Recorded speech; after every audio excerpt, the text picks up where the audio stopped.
하나님께서 세상을 창조하신 다음에 보시기에 좋았더라 하십니다. 또 하나님께서 인간을 지으신 후에는 보시기에 심히 좋았더라 라고 말씀하시죠. 하나님은 흙으로 사람을 지으시고 그 코에 생기를 불어넣으십니다. 하나님께서 인간의 육체, 즉 몸을 만드신 후에 영혼을 담아 놓으셨다는 겁니다. 그래서 우리의 몸은 대단히 소중합니다. 여러분, 기독교 신앙에서 가장 놀라운 사실은 성육신 아니겠습니까? 성자 하나님께서 이 땅에 오신 것도 참으로 놀라운 사건인데, 그거는 우리와 똑같은 몸을 입고 이 땅에 오셨다는 겁니다. 우리는 오랫동안 서구의 영향을 받아왔기 때문에 영혼은 선한데 육체는 좀 약간 악한 것으로 여겨온 경우가 많습니다. 영혼만 소중하고 육체는 상대적으로 등한시온 것이 사실입니다. 그런데 생각해 보세요. 인간의 몸이 본질적으로 악하다면 성자 하나님께서 친히 인간의 몸을 입고 오실 리가 없지 않았겠습니까? 예수님의 몸을 입고 오셨다는 것은 그만큼 몸이 소중하다는 겁니다. 그러므로 성육신은 인간의 몸이 얼마나 소중한가를 우리에게 가르쳐주고 있는 거죠. 바울은 말씀하죠. 고린도전서 6장 19절 이하를 보시면 너희 몸은 너희가 하나님께로부터 받은 바 너희 가운데 계신 성령의 전인 줄을 알지 못하느냐. 너희는 너희 자신의 것이 아니라 값으로 산 것이 되었으니 그런즉 너희 몸으로 하나님께 영광을 돌리라. 우리의 몸이 성령께서 거하시는 거룩한 성전이라는 겁니다. 여러분, 성전의 시대는 끝났습니다. 예수는 예루살렘 성전을 허무신 다음에 새로운 성전을 3일 만에 다시 세우시겠다고 약속하셨죠. 그런데 예수님이 새롭게 세우시는 성전은 바로 부활하신 예수님의 몸을 가리킵니다. 달리 말하면 예수님의 부활하심으로 인해서 성전이 건물에서 인간의 몸으로 변했다는 사실입니다. 예루살렘 성전의 시대는 끝났어요. 이제 하나님은 성령을 통해 우리 몸 안에 거하십니다. 성령이 우리 몸에 거하심으로 이제 몸은 우리의 것이 아니라 하나님의 것입니다. 그래서 바울은 말씀하기를 너희 몸으로 하나님께 영광을 돌리라 라고 말씀하죠. 하나님께서 인간의 몸을 얼마나 소중히 여기신가를 여기서도 우리가 알게 됩니다. 우리의 몸은 하나님의 영이 임하시는 거룩한 성전과도 같습니다. 여러분, 우리가 남의 집을 방문하게 되면 그 집안에 가보며 또 장식품들을 함부로 만지거나 사용할 수가 없어요. 내 것이 아니기 때문에 그렇죠. 여러분, 우리도 마찬가지입니다. 하나님께서 그리스도 예수의 피값으로 우리를 사셨습니다. 하나님은 단지 우리의 마음만, 우리의 영혼만 사신 게 아닙니다. 밭을 갈던 농부가 보화를 발견하게 되자 자기 재산을 털어서 보화만 따로 산 것이 아니라 그 보화를 품고 있는 밭 전체를 사지 않았습니까? 밭을 사니까, 밭의 주인이 되니까 밭에 감춰진 보화의 주인도 되는 겁니다. 여러분, 우리가 내 집에 살고 있다 하더라도 누군가가 우리의 집을 사면 그때부터 우리 집은 내 것이 아니라 그 집을 산 사람의 것이 되는 거죠. 마찬가지입니다. 하나님께서 그리스도의 몸값으로 우리를 사셨기 때문에 우리 몸의 주인은 하나님이 되시는 겁니다. 바울은 또 말씀하기를 우리가 하나님께 드려야 될 예배는 우리 몸을 산제사로 드리는 것이라고 말씀하죠. 로마서 12장 1절에 보면 너희 몸을 하나님이 기뻐하시는 거룩한 산제물로 드리라. 이런 너희가 드릴 영적 예배니라. 바울은 우리에게 말씀하기를 먼저 몸을 하나님 앞에 드리고 난 다음에 마음을 새롭게 하고 변화를 받아서 하나님이 기뻐하시고 원하시는 뜻이 무엇인지를 분별하라고 말씀합니다. 그만큼 우리의 몸이 중요하다는 거죠. 우리 그리스도인들은 몸의 부활을 믿습니다. 단지 영의 부활을 믿는 게 아닙니다. 여러분, 예수님께서는 단지 영혼만 살아나는 것이 아니라 예수님은 죽은 몸으로 다시금 살아 부활하시지 않았습니까? 그런 의미에서 우리는 몸의 부활을 믿어요. 부활하신 예수님이 제자들을 찾아오셨을 때 그들 마치 유령을 본 것처럼 두려워하고 있지 않았습니까? 그때 예수님 말씀하시죠. 내 손과 발을 보고 나인 줄 알라. 또 나를 만져보라. 영은 살과 뼈가 없을 때 너희 본 바와 같이 나는 있느니라. 몸을 입고 오신 예수님은 몸의 죽음을 친히 겪으신 후에 몸이 다시 살아나심으로, 부활하심으로 잠자는 자들의 첫 열매가 되셨습니다. 그래서 하나님께서 우리의 몸을 다시 살리게 하심을 우리 분명하게 믿게 되는 겁니다. 고린도전서 6장 14절을 보면 하나님이 주를 다시 살리셨고 또한 그의 권능으로 우리를 다시 살리시리라 분명히 말씀하고 있지 않습니까? 여러분, 낡은 자동차는요, 폐차장에서 다 해체가 돼요. 흔적도 없이 사라져버립니다. 그런데 우리의 몸은 그렇지 않습니다. 하나님이 죽은 몸을 다시금 살리세요. 영광스러운 부활의 몸을 갖게 하십니다. 신령한 몸을 허락해 주셔서 영원한 생명을 누리게 하심을 믿게 되길 바랍니다. 그러므로 우리는 몸을 소중히 여기고 잘 돌보셔야 됩니다. 몸을 돌보는 것은 단순해 보이지만 이것이 영적인 행위입니다. 자신을 존중하는 행위일 뿐만 아니라 우리 몸을 만드시고 우리 몸의 주인 되시는 하나님을 높이는 행위가 되는 겁니다. 우리의 몸이 건강하고 아름다울 때 여러분 이 몸으로 하나님과 더 깊은 관계를 맺을 수 있고 또 이 몸으로 우리가 이웃들을 잘 섬길 수 있고 뿐만 아니라 우리 몸이 힘을 얻을 때 삶이 힘을 얻고 활력을 얻을 수 있게 되는 것 아닙니까? 그래서 여러분 우리 그리스도인들은요 영혼뿐만 아니라 몸도 소중히 여기셔야 됩니다. 앞서 말씀드린 것처럼 하나님께서 흙으로 사람을 지으시고 그 코에 생기를 불어넣으셨어요. 몸이란 형체를 만드신 다음에 그 영혼이 그 안에 거하게 하신 겁니다. 만약 영혼이 없다면 우리의 몸은 죽게 되죠.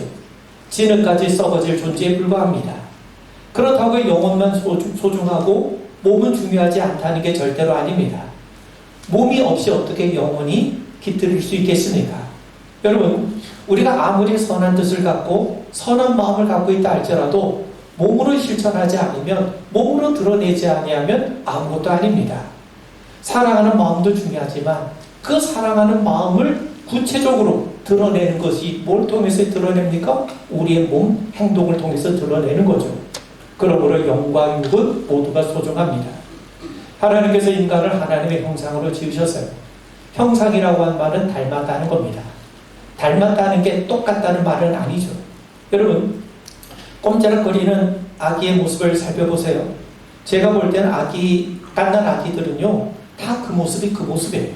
분간이 안 됩니다. 다 똑같이 생긴 것처럼 보입니다.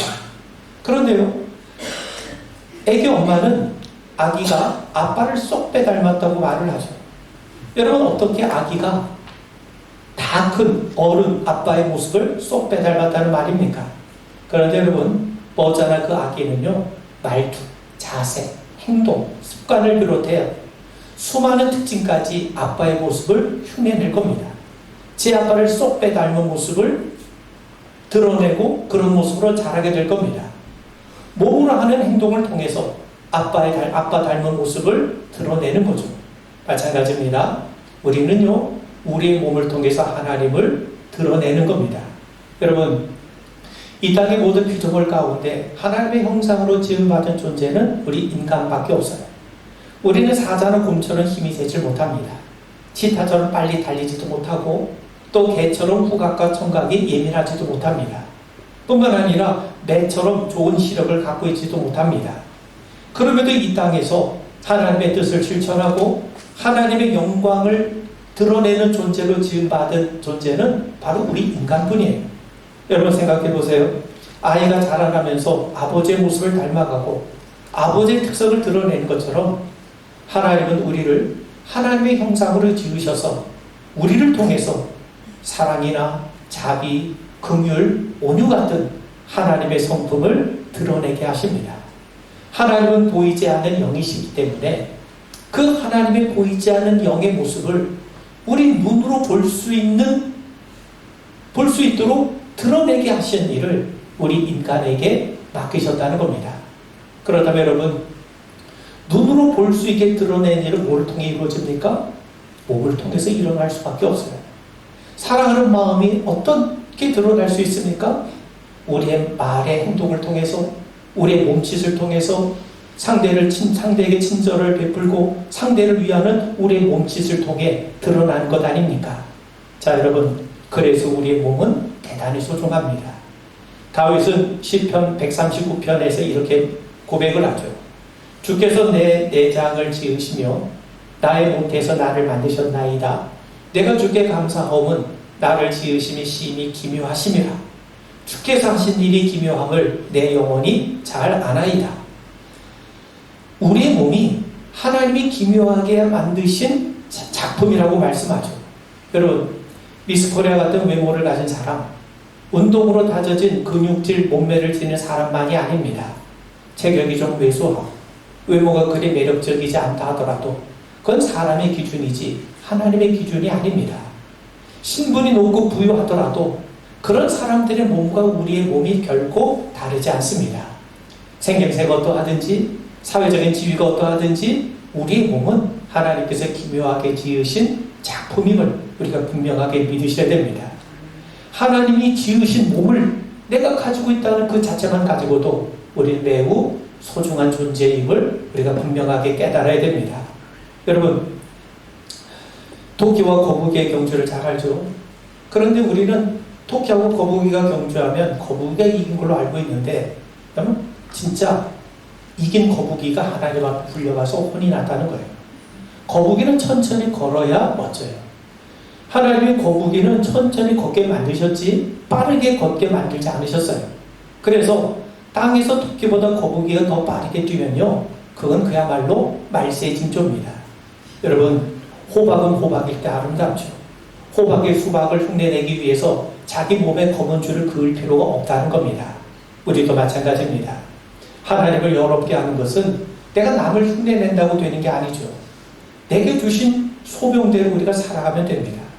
하나님이 내게 주신 몸을 귀히 여기고 내게 맡겨주신 길을 잘 걸어가면 되는 겁니다. 남을 흉내내는 복사본이 아니라 하나님이 내게 원래 허락하셨던 원본대로 살아가면 됩니다. 여러분, 세상에 나하고 똑같은 사람은 나밖에 없지 않습니까? 그만큼 우리는 독창적이고 그만큼 우리는 귀한 겁니다. 신앙이라는 게 뭡니까? 주님 안에서 자기의 소중함을 깨닫고 하나님 기뻐하신 길을 함께 걷는 것 아니겠습니까?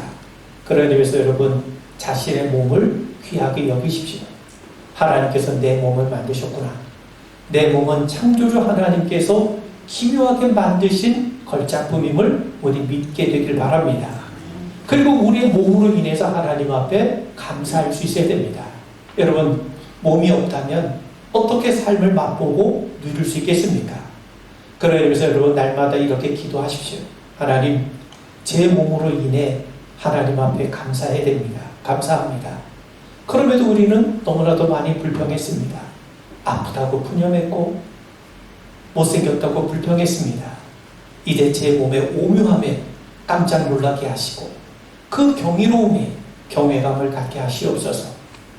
하나님, 주님께서는 저를 구원하시기 위해서 저와 다르지 않은 나와 똑같은 몸으로 이 땅에 오신 것을 믿습니다. 그 주님으로 인해서 우리가 더 하나님을 찬양하고 기뻐하게 하옵소서. 그러면서 여러분, 우리 몸을 소중하게 여기세요. 아이고, 나는 나이 많이 먹어서 주름살도 많고, 여러분도 한때는요, 여러분들이 부러워하는 그 젊음의 세대를 다 거치지 않았습니까? 또 지금 보기에 젊은 사람도 언젠가는 우리의 길을 함께 걷게 될 겁니다. 그런 측면에서 하나님께서 우리를 귀하게 만드셨고 소중하게 만드셨고 독창적으로 만드셨고 세상에 단 하나의 유일한 모습으로 우리를 만드신 것 아닙니까? 이 몸을 갖게 하신 하나님께 감사를 여러분 되기를 주님의 이름으로 축원을 드립니다. 아멘. 우리 옆에 계신 분들 한번 인사 한번 나누면서 내 몸 참 멋지지요?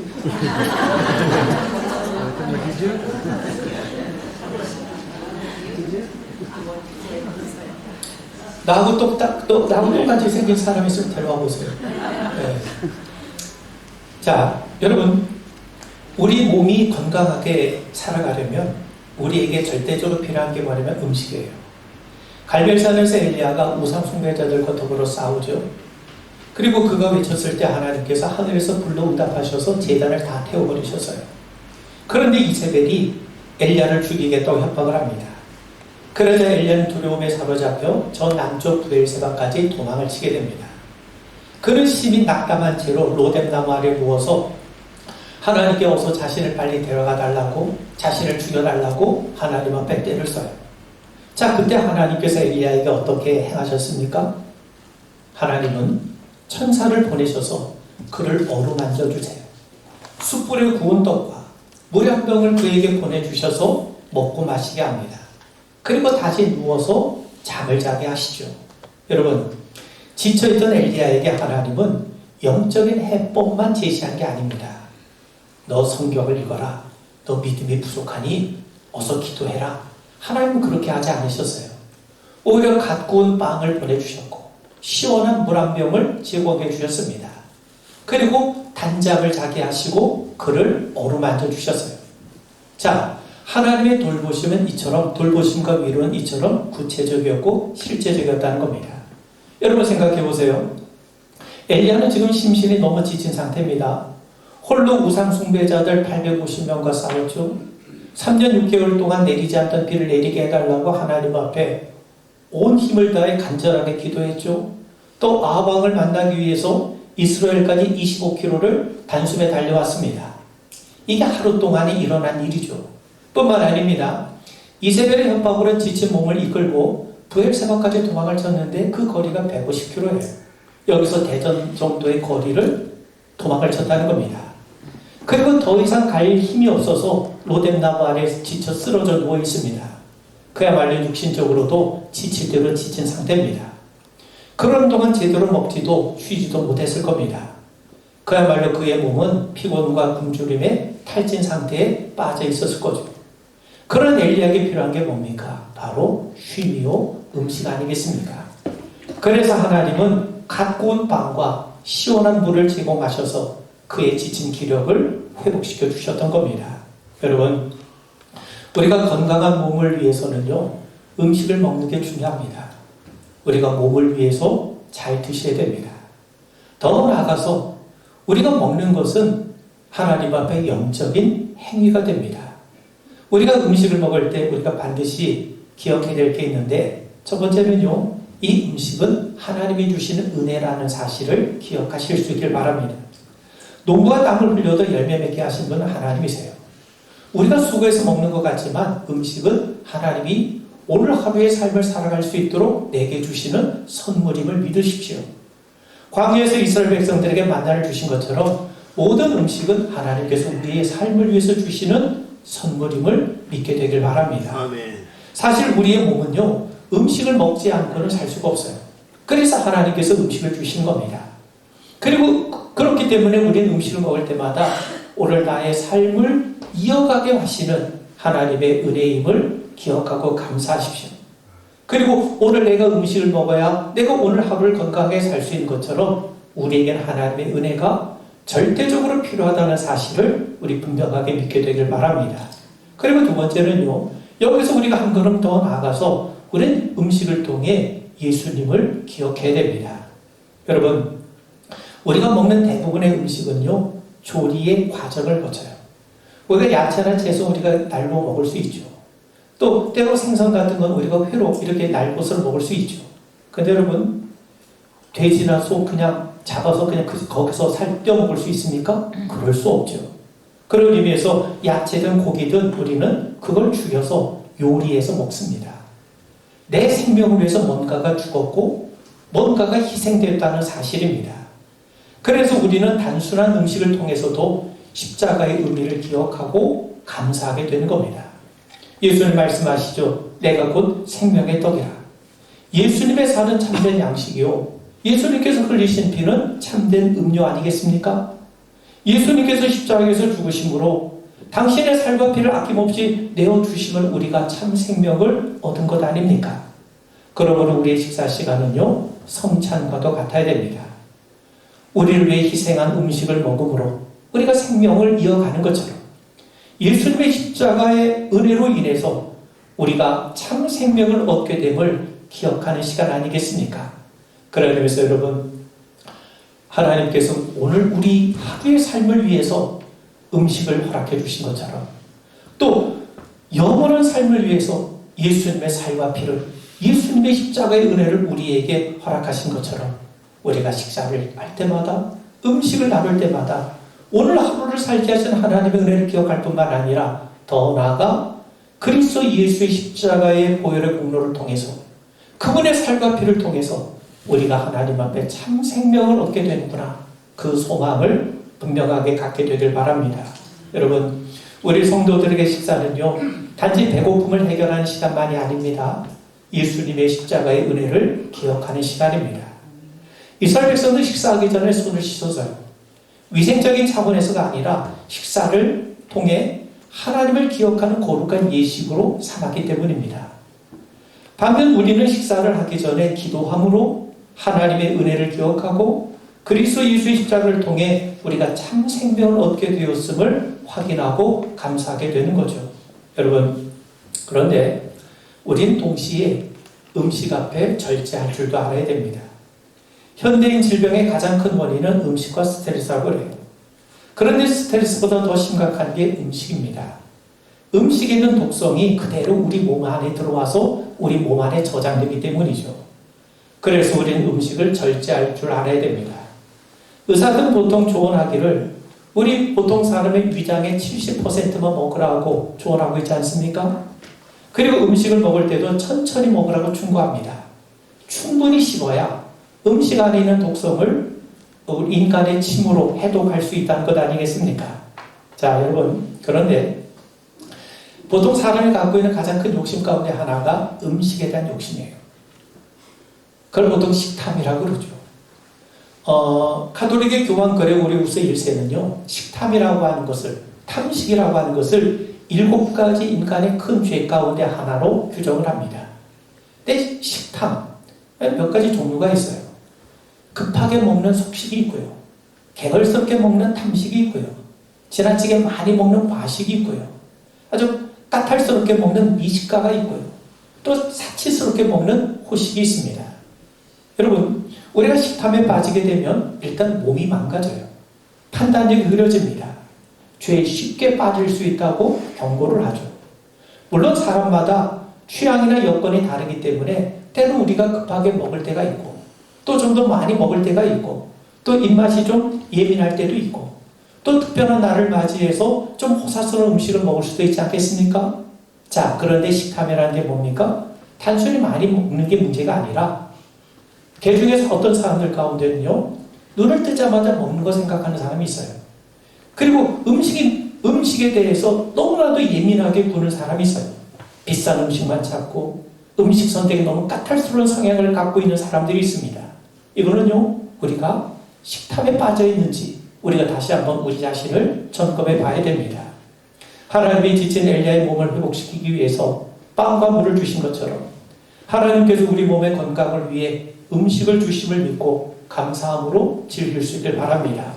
하나님은 우리의 몸의 건강과 영양만이 아니라 즐거움을 위해서도 음식을 주셨어요.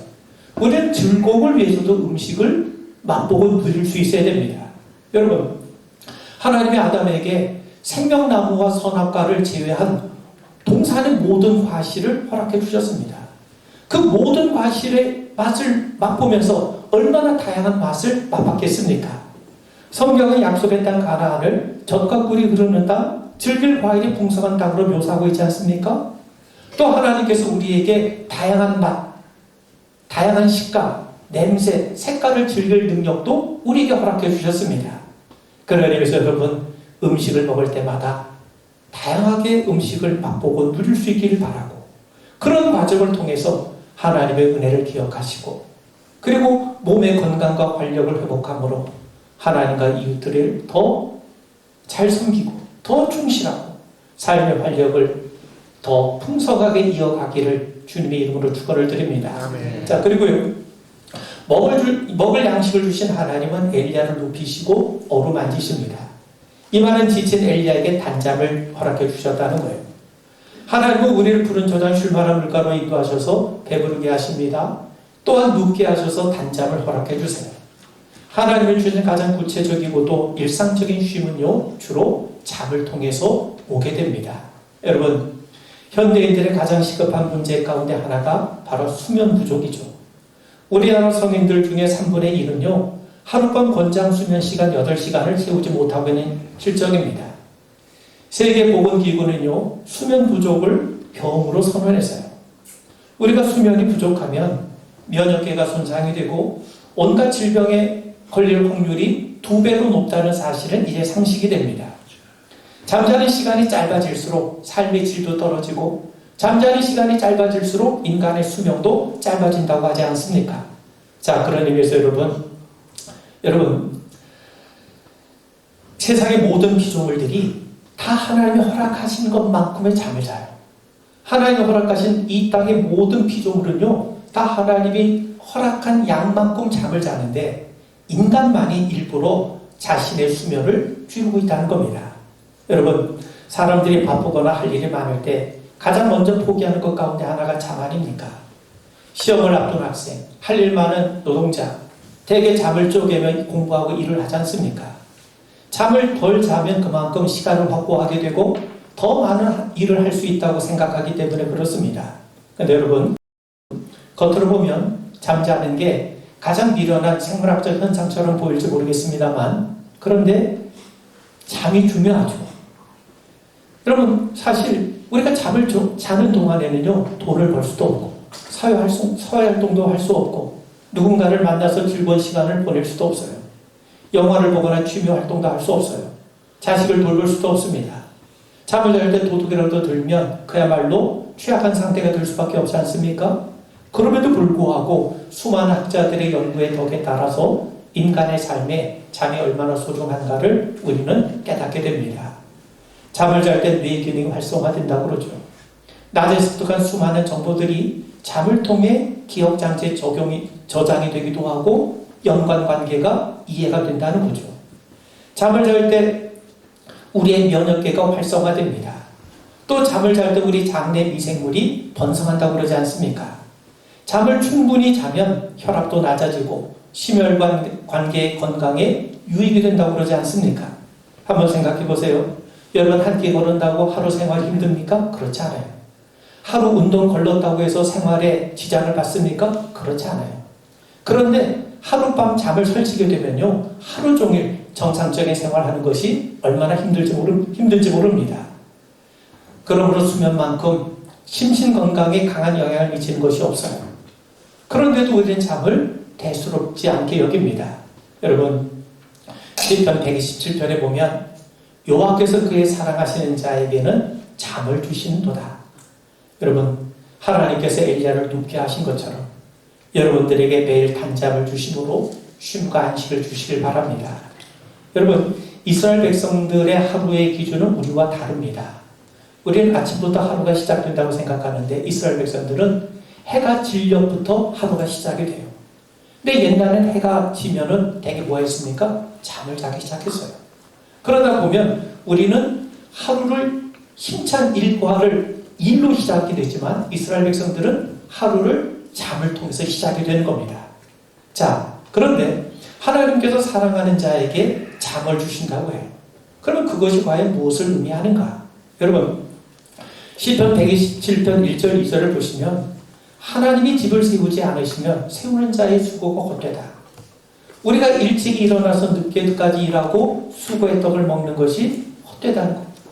하나님이 지켜주지 않으시면 우리의 수고가 헛되다는 거죠.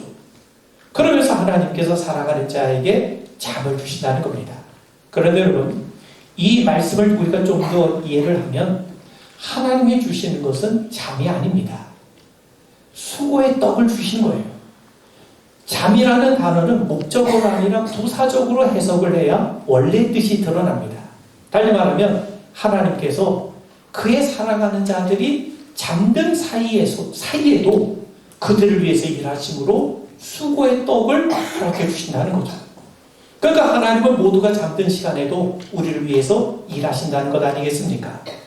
사람이 떡을 먹는 것은 그가 흘린 수고 때문이 아니라 우리가 잠든 시간에도 하나님께서 우리를 위해서 일하심으로 주어진다는 거예요. 여러분, 우리가 잠을 자면 아무 일도 이루어지지 않은 것 같지만 실은 그때에도 하나님께서 여전히 우리를 위해서 일하심을 믿게 되길 바랍니다. 그래서 시편 121편에 보면 이스라엘을 지키는 이는 졸지도 아니하시고 주무시지도 아니하시리로다 말씀하는 것 아닙니까? 성도 여러분, 하나님을 믿는 사람만이 어떤 환경에서든지 편하게 잠을 잘 수 있어요. 엘리야가 지쳐 누웠을 때 하나님이 그의 몸을 어루만지셨습니다. 우리가 잠든 순간에도 하나님께서 우리를 어루만져 주시면서 우리를 위해서 일하심을 믿으시길 바랍니다. 내가 할 일 내려놓고 하나님이 나를 위해서 일하심을 믿고 잠을 잘 수 있다는 것 자체가 철저하게 하나님을 의지하는 태도 아닙니까? 여러분, 그런 의미에서 우리 성도들에게 잠을 자는 것은요, 단순히 육체의 휴식을 뛰어넘어 하나님을 신뢰하는 영적인 행위가 됩니다. 그냥 편하게 잠을 주무세요. 하나님은 절대로 주무시지 않습니다. 이유는 간단하죠. 바로 여러분들을 보호하고 지키시기 위해서입니다. 여러분, 우리가 몸을 잘 돌보는 것은 하나님과 우리를 연결시켜주는 영적인 훈련입니다. 몸과 정신, 몸과 영혼은 절대로 분리되어 있지 않습니다. 육체의 활동과 영적인 활동이 분리되어 있지 않습니다. 여러분, 몸의 회복을 위해서, 건강한 몸의 활동을 위해서 하나님이 주신 선물을 받는 것은 결코 이기적인 게 아닙니다. 하나님이 여러분들에게 음식을 주실 때마다 그 음식을 맛보면서 하나님을 더 감사하고 하나님을 더 신뢰하는 자리로 나아가시길 바라고, 하나님이 잠을 주실 때 그 잠을 기쁘게 받음으로 여러분들의 삶의 활력을 얻어가는 그런 은혜가 있기를 바랍니다. 그런 의미에서 여러분, 하나님께서 우리의 몸을 위해서 때로 음식을 주시고 때로 단잠을 주실 때 그걸 온전히 받을 때 우리는 하나님 기뻐하시는 삶을 살아갈 수 있고, 여러분 생각해 보세요. 우리가 건강해야, 또 우리가 푹 잘 쉬어야, 그래야 피곤하지 않은 몸으로 하나님도 더 잘 섬길 수 있고 이웃들과 더 좋은 관계를 맺어갈 수 있고 우리의 삶을 더 활력 있게 펼쳐갈 수 있지 않겠습니까?